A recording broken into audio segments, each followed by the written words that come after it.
Good afternoon, everybody. My name is Ali T. Muhammad. That was a great introduction. Before I start, I'd like you to look to your left and your right and shake the hand of somebody that you might not know, or if you do know them, just reintroduce yourself. All right? And before we end this today, I think it's important to realize we're here for connection, right? We're here to connect with each other. So as important as it is for us to get feedback from you and for you to listen to us, I think if you leave here and you meet someone that you didn't know and you connect with them through social media, it's so much easier to do that nowadays. We can really walk away and become the change. So let's begin. Curiosity empowered the cat. Curiosity empowered the cat. How did curiosity empower this cat? If I ruled the world, imagine that. If I ruled the world, imagine that. Voting power. Voting influence is power. Influence is voting power. Power is voting influence. Influence is power. What is influence? Influence is having the capacity to impact the development of our social structure. The electoral process directly affects our society. When I ask you, and I speak to you about voting power, I mean joining the voting body and becoming an elected official or an appointed official. Why? I like that face right now because you look confused. Why am I asking you to join this voting body? Because if you raise your hand if you have an issue. Raise your hand if you have a concern. Could be about anything, right? Who's going to address that concern and that issue for you? What is influence? What is voting power? We need people to be involved and more involved. I ran for office 8 years ago, and I've been involved actively since then. And I got involved because I saw that there was a lot of apathy, a lot of voting apathy, a lot of people that did not want to get out and run for office, a lot of people that didn't want to get out and support the change that they wanted to see in this world. How many of you voted this year? You don't have a right to vote. That's a good one. It's crazy. How many of you had reasons not to run for office in your lifetime? Right? So when I speak to that, when I speak to voting apathy, when I speak to those reasons for not voting, I think about the 1960s. I think about civil rights movement. I think about all of the people that were assassinated in the 60s for telling the truth and uniting people. MLK, Malcolm X, JFK, RFK, Marilyn Monroe, and many other people. And even though we gained civil rights, we lost our justice. People became more apathetic, and they stopped becoming involved. Then there's a lot of consumerism, and there's a lot of working, and people telling us what we need to do. And as young people, we're speaking to a lot of people. We're in a rush to go to college. We're in a rush to graduate. We're in a rush to get a car and a house. And all these things are distractions to those issues that we all raise our hand. We all have issues and concerns. Throughout this talk, I'm going to speak to why I think it's important for all of us to become elected officials, become that voting body, to become those voices for the underserved. Because your apathy is my passion. Because we need to become the complacency in their, we need to become the disturbance in their complacency and not go away. Because if we're not at the table, we're on the menu. Right. Because if we don't become the change that we seek to see in this world, who will?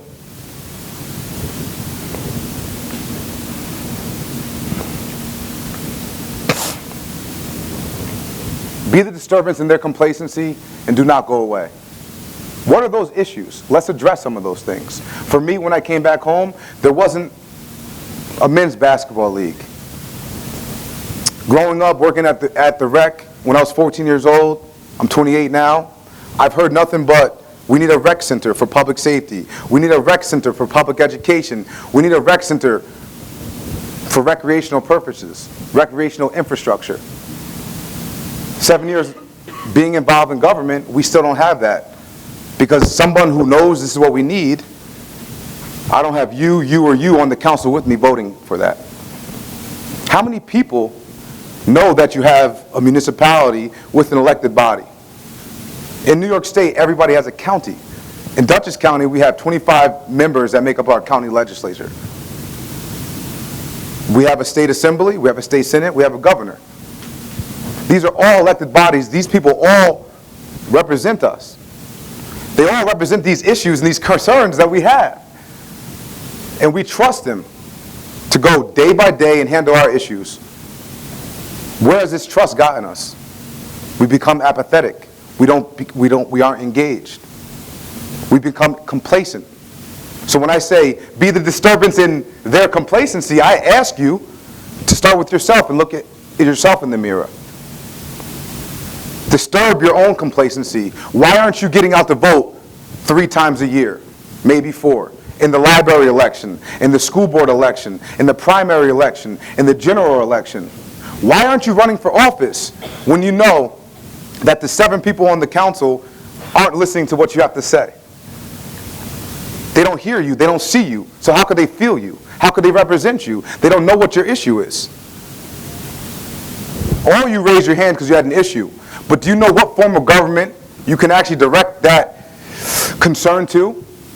If you have an issue about the school taxes, are you going to go to your city council person? Or are you going to go to your school board member? Are you going to write your state representative? Or are you going to loop all of them in?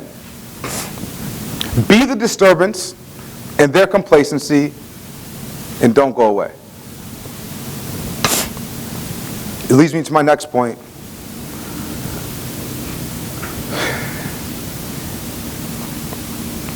If you're not at the table, then you're on the menu.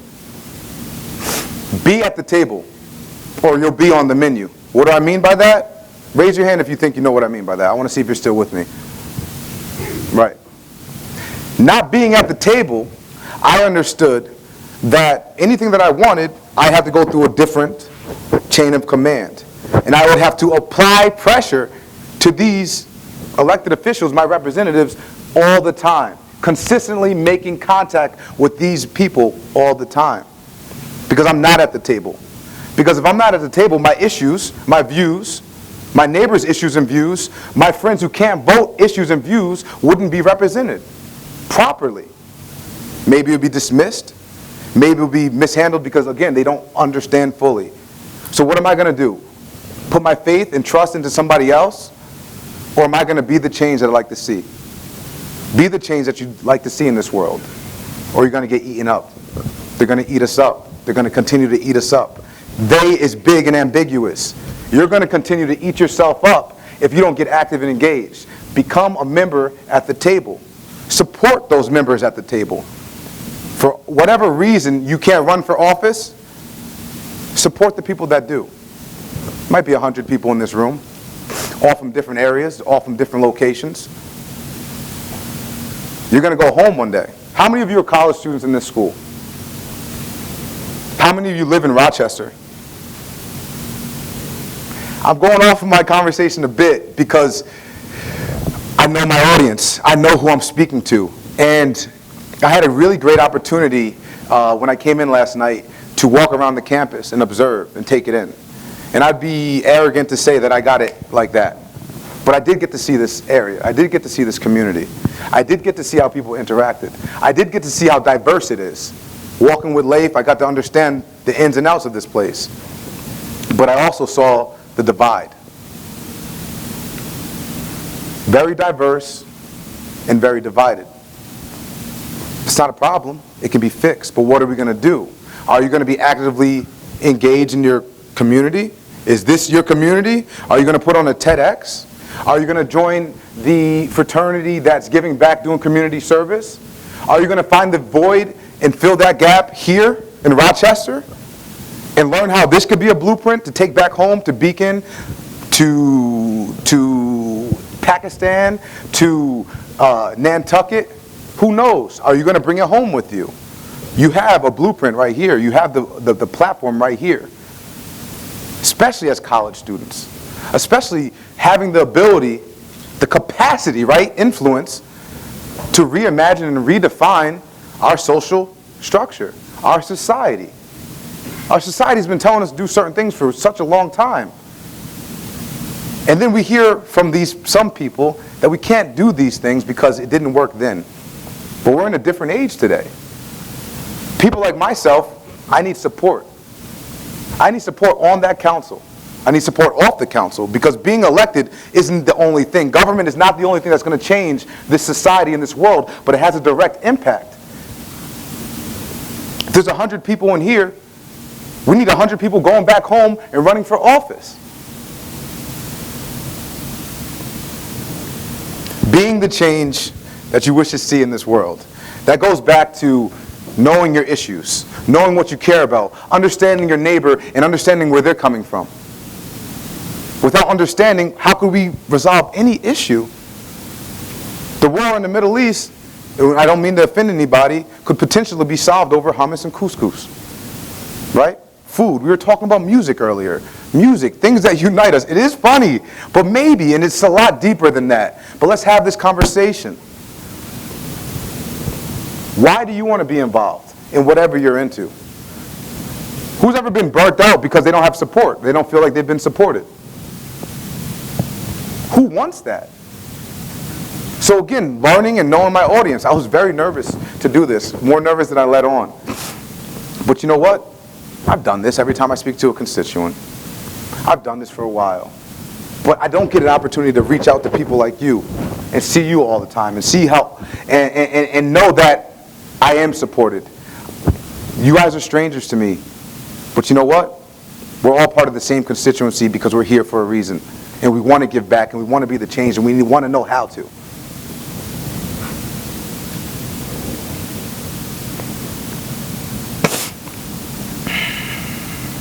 Disturbance and complacency.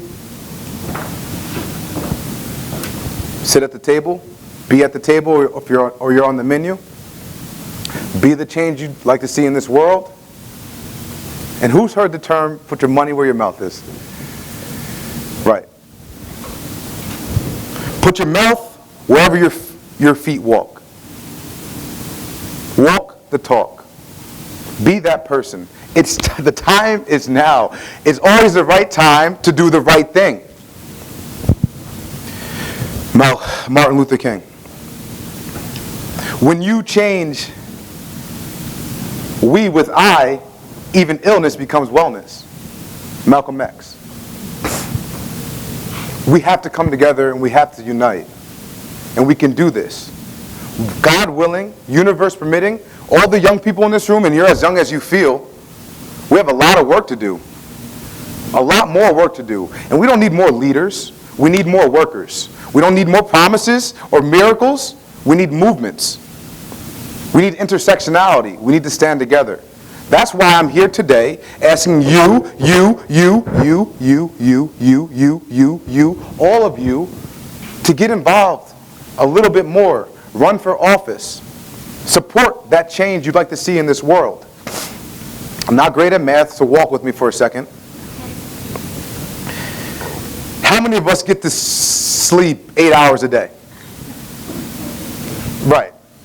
We're all here at the TED Talk. I know we're all active. I don't get to sleep that much either. So let's pretend we all get to sleep 8 hours a day and we've lived till 60 years old. We've spent 20 years of our life sleeping. If you vote in your library, school board, primary, and general election, you know your candidate, you know your incumbent, the person who's held the seat before and running for re-election.